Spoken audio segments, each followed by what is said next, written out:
네, 안녕하세요. 게임인재단 이사장 남궁입니다. 반갑습니다.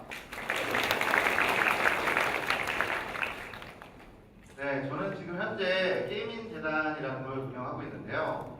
현재 우리나라 사회에서 대한민국이 사실 해외에서는 굉장히 게임 쪽으로 발전한 나라로 알려져 있고, 사실 많은 게임들이 만들어져 있고, 해외 많은 이용자들이 이용을 하고 있지만, 국내에서는 그 게임에 대한 인식이 그렇게 좋은 상황은 아닙니다. 최근에는 게임이 중독 물질이다. 그래서 게임이 마약과 같은 그런 중독 물질로 관리가 되고 그런 규제가 굉장히 많이 양산이 되고 있는 상황입니다. 그런 시점에서 이런 기능성 게임들이 게임의 미래를 좀 보여주고 게임이 긍정적으로 발전하고 사회적 인식이 조금 더 좋아지는데 도움이 됐으면 하는 마음에서 연사로 참여하게 되었습니다. 저는 한 게임 창업을 하면서 1998년에 게임 산업에 뛰어들게 되었는데요. 제가 이 게임 산업에 들어오면서 굉장히 자부심을 갖게 되는 그런 사건이 하나 있었습니다.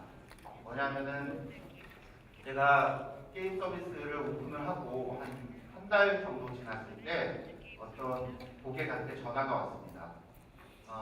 그분이 자기 동생이 사지가 마비가 돼서 굉장히 움직이는 게 힘든 상황인데 그 사고를 당해서 그렇게 됐는데 그 이후로 집 밖에도 잘 안 나가고 방에만 있고 그래서 웃음도 잃고 굉장히 힘들어하는 그런 상황을 겪고 있다가 제가 서비스를 시작한 한게임 서비스를 이용하면서 웃음도 되찾고 조금 더 활기차지고 그리고 좀 밝아져서 세상과 소통하기 시작했다고 합니다.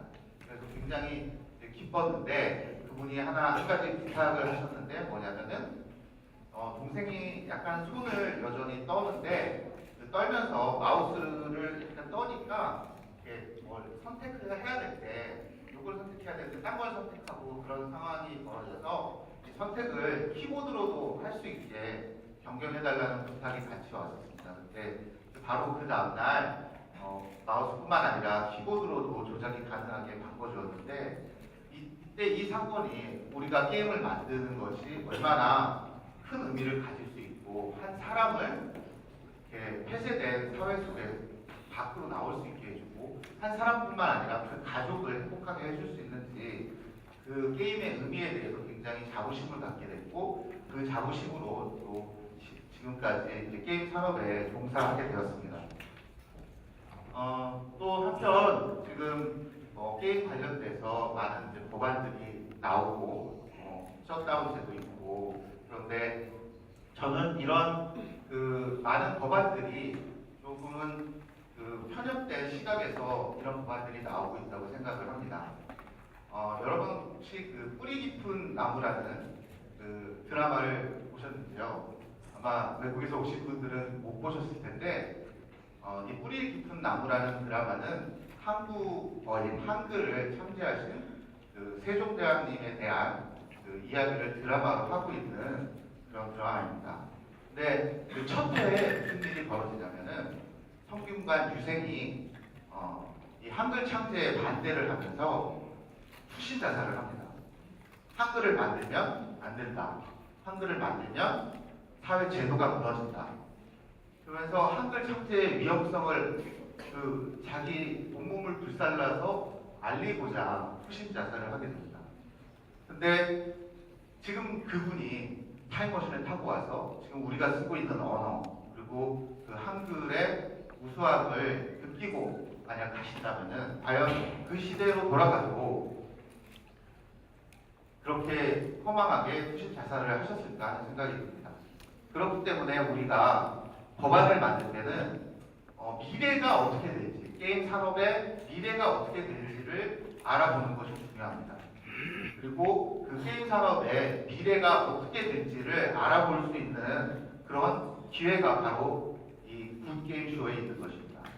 이 기능성 게임을 통해서 게임이 어떻게 발전될 것인지 그리고 우리 삶의 곳곳에 어떻게 접목이 될 것인지를 그분들이 와서 같이 보고 또 여러분들도 같이 보고 느끼고 게임 산업이 더 이상 핸드폰으로만 즐기고 PC에서만 즐기고 그러는 것이 아니라 우리 삶의 곳곳에 우리가 운동을 할 때도 우리가 TV를 볼 때도 우리가 그냥 걸어 다니면서도 이 게임적 요소들이 우리 삶에 우리가 알게 모르게 곳곳에 앞으로의 멀지 않은 미래에 들어오게 됩니다. 그 미래를 이 게임쇼를 통해서 같이 보고 느껴주셨으면 합니다. 그러면은 앞으로 미래의 삶에 그런 게임적 요소들이 어떻게 접목이 될 것인지 한 3가지 정도로 제가 상상하는 미래의 모습을 좀 그려보겠습니다. 이 중에 몇 가지는 이미 어플리케이션으로 나와서 접목이 되고 있는데요. 첫 번째 예로 들고 싶은 것은 운동과 게임의 접목입니다. 예를 들어서 지금 한강에서 많이들 자전거를 타시잖아요. 근데 자전거를 탈 때 혼자 자전거를 타는 것보다 게임적인 요소를 접목을 해서 앱으로 만들어서 앱을 버튼을 누르고 자전거를 타면은 예를 들어서 여의도에서 잠실까지 자전거를 탄다라고 했을 때 지금은 혼자 자전거를 타고 그냥 놀 뿐이지만은 이 앱을 통해서 여러 사람들과 같이 그 게임적인 요소를 가지고 이 자전거를 즐기게 되면은 오늘 여의도에서 잠실까지 제일 빨리 간 사람은 누구인가?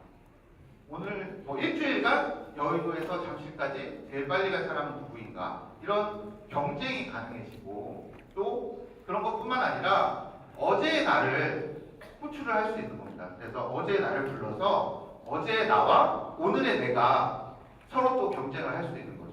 이렇게 어플리케이션과 또 자전거가 만나면서 게임적 요소가 접목이 되면은 좀 더 자전거 타는 것이 그냥 지금은 혼자 타는 그런 정도이지만은 왜 게임에서 자전거 타기를 즐기듯이 삶 속에 일반적으로 우리가 살아왔던 그런 그냥 자전거 타기 놀이가 바로 게임이 될 수도 있는 거죠. 그게 하나의 어떤 스포츠와 게임이 접목되는 하나의 사례라고 생각을 하고요. 이런 것들은 멀지 않은 미래에 1년 안에 이렇게 많이 즐기게 될 것이라고 생각을 합니다. 그 다음에 이제 생각해본 것이 체중계인데요. 지금은 그냥 체중을 재면은 혼자 딱 체중을 재고 그냥 내가 몸무게가 몇 킬로구나, 얼마를 뺐구나 이 정도만 알 수 있는데 이거를 게임화하면은 게이미피케이션을 접목을 해서 소셜 체중계를 만들 수도 있는 겁니다. 그래서 소셜 체중계를 만들면은 이 비슷한 몸무게에 있는 사람끼리 그룹핑을 해줄 수 있겠죠. 그래서 예를 들어서 몸무게가 한 80kg인 사람들끼리 이제 그룹핑을 해줘서 이제 몸무게를 재고서 일주일 간격으로 몸무게를 체크를 하는 거죠. 그래서 일주일 동안 가장 다이어트를 많이 해서 체중을 가장 많이 감량한 사람은 누구인가? 이런 것들을 랭킹을 매길 수도 있고, 그리고 또 단순히 랭킹을 매기는 것뿐만 아니라 또 높은 순위에 올라가면은 밑에 있는 사람들이 되게 이제 어떻게 빼셨어요? 라고 물어보기도 하고 이분은 또 나는 다이어트를 어떻게 했고 식단은 어떻게 했고 운동은 어떻게 했고 그래서 자기가 어떻게 1등이 될 정도로 다이어트를 했는지 그 방법을 알려줄 수 있겠죠. 이렇게 전혀 게임이랑 상관이 없어 보이는 체중계마저도 게이미피케이션으로 연결이 되면서 게임의 긍정적인 미래의 방향을 보여줄 수 있다고 할 수 있습니다. 그리고 세 번째는 이제 TV인데요. 저는 근미래 멀지 않아서 TV는 더 이상 켰다 껐다를 하지 않을 거라고 예상을 합니다. TV는 PC에서 스크린세이버처럼 그냥 얼마 동안 리모컨 입력이 없으면 자동으로 스크린세이버로 전환을 하게 되고 TV는 집안의 인테리어 공간에 가장 중요한 위치에 차지하게 되잖아요.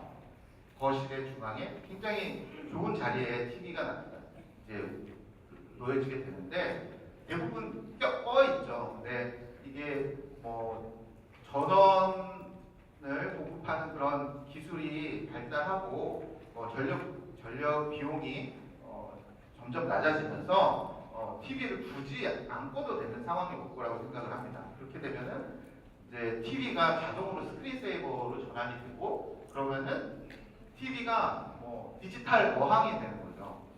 그래서 디지털 어항이 돼서 물고기가 막 돌아다니고 그러면은 이거를 또 소셜 게임으로 만들 수가 있겠죠. 이건 디지털 어항인데 우리 어항뿐만 아니라 우리 이모네 집 어항도 이렇게 놀러 가볼 수 있게 되고 우리 이모네 집 어항에 가서 물고기들이 배고픈 것 같은데 우리 이모네 집 어항에서 이렇게 물고기 밥도 주고 그러면서 이모한테 또 메시지도 남기고 이러면서 좀 친척 간에 혹은 또 친구 간에 그런 교류를 TV를 통해서 TV가 게임화되면서 또 이 재미있는 그런 교감이 이루어질 수 있는 거죠. 이런 식으로 이제 게임은 우리 삶에 지금은 생각하지 못했던 그런 많은 요소들의 전목이 될 수 있습니다.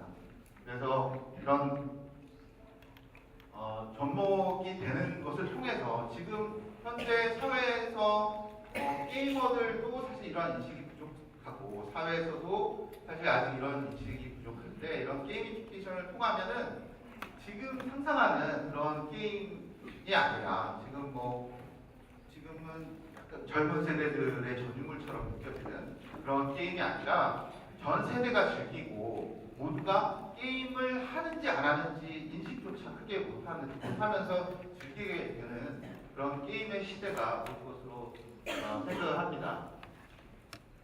그리고 그런 게임의 경쟁력은 앞으로 미래에 굉장히 중요한 경쟁력으로 될 것이라고 생각을 합니다.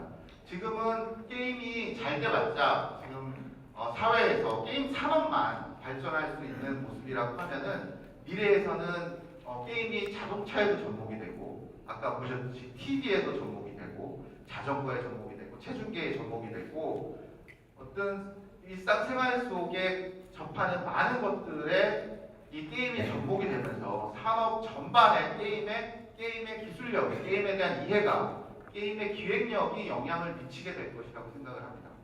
그러면은 그런 것들은 다 국가 경쟁력이 될 것이고 지금 아까 서두에 말씀드렸던 이 게임을 과거 국내 오락실 정도에 100원 넣고 게임하는 그런 시대로 바라보고 있는 지금 우리 현 대한민국의 시각이 조금 더 바뀌어지고 미래지향적으로 바뀌어지면서 법 제도라던가 이런 규제라던가 이런 부분들도 많이 바뀌지 않을까 그렇게 기대를 합니다. 그리고 사실 저희 이제 한국에서 지금 이 게임쇼 이름이 굿게임쇼라고 불리고 있는데 이 굿게임쇼라고 하면은 왠지 그러면 굿게임이 있으니까 배드게임도 있는 건가? 혹은 이 쇼에 나오지 않는 것들은 배드게임인가? 이런 생각을 할 수도 있는데 사실 여러분 GG라는 말 아시죠? GG라는 말은 사실 이제 예전에 스타크래프트나 레인보우 식스나 이런 걸 할 때 게임을 시작할 때 끝날 때 굿게임 하면서 시작했고 끝날 때 굿게임 하면서 헤어졌거든요. 그래서 굿게임은 사실 좋은 게임, 나쁜 게임 이런 의미보다는 우리가 굿모닝, 굿아프터눈 하는 그런 인사로 굿게임이 쓰였었습니다. 그런 광의의 의미로 굿게임이 좀 정의가 다시 되었으면 하는 생각을 하고 있고요. 여러분 모두 오늘 Have a good game 그리고 감사드리고요. 오늘 굿게임쇼 컨퍼런스 즐겨주시기 바랍니다. 감사합니다.